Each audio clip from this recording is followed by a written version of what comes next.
Hi, thank you for having me. I'm Gabriel Newton, and I've been painting on found wood for about 5 years now. And I actually studied chemistry in school, or the way the world is put together at the atomic level. And this may be evident in some of my work. Central to the subject of my paintings is the sentience of animals. And I have focused primarily on animals that reside in and around the sea because they possess a palpable quality of mystery, and to me they inspire a certain reverence.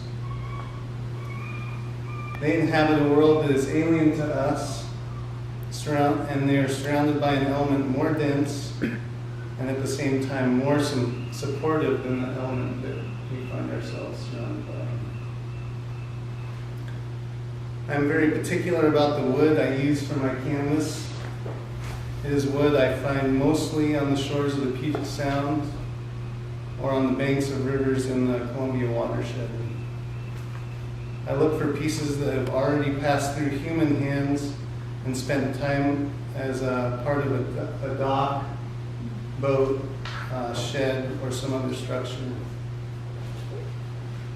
Following its human manipulation and use, it is somehow returned to the water, where the wind, waves, and time has subsequently turned it into a larger version of sea glass.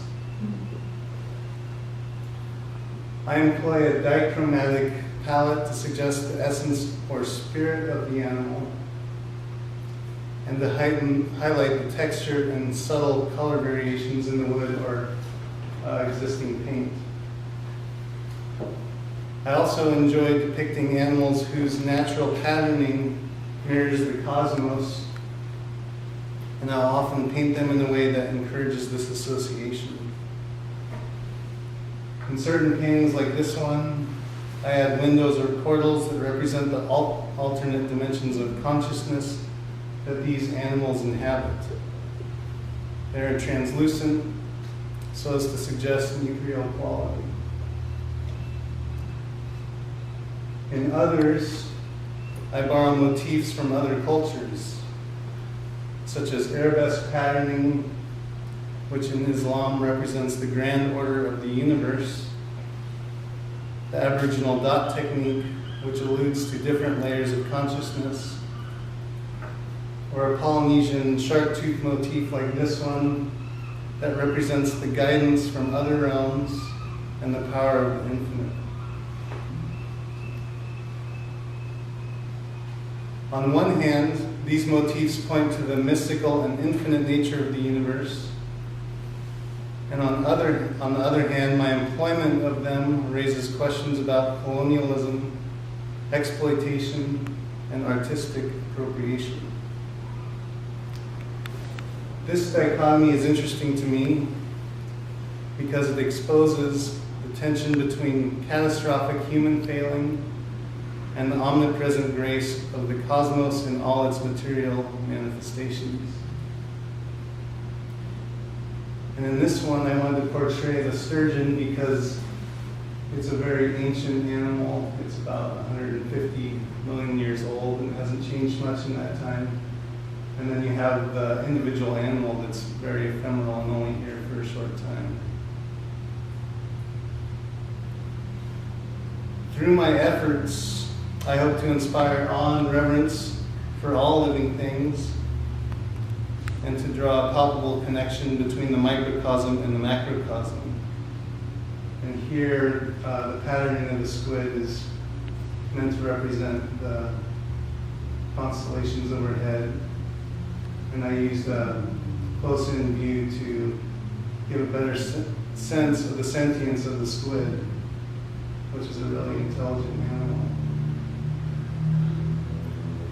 I'd also like my work to be an exploration of the relationship between impermanence and the eternal that permeates all of life.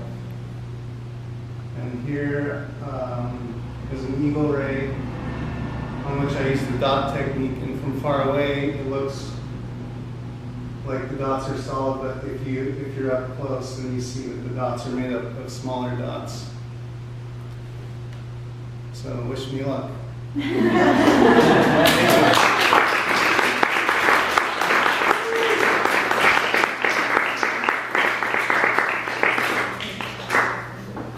And questions will be forwarded to my agent.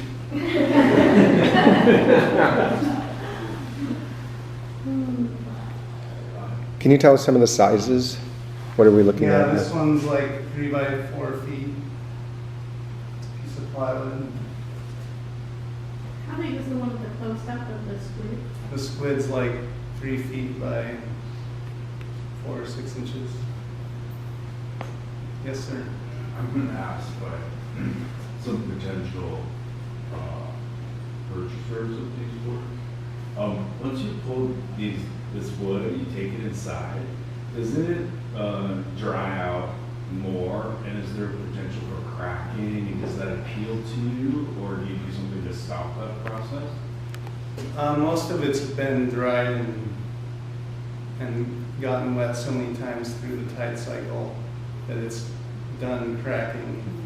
And I just pull it out and let it dry and, you know, give it a good clean before I paint on it. So the cracks that are there when I start painting are usually stable and going to stay that way. Have you ever seen any of these animals, or are they they're symbols for? Some I have and some I haven't. I've swam with rays in Hawaii up to 11 feet across. And then I've seen many of them in person. I haven't seen an octopus in person. Well, I've seen a small octopus. I haven't seen a giant octopus in person. How do you, does it just suggest itself to you, the animals that are like what the wood wants to have on it?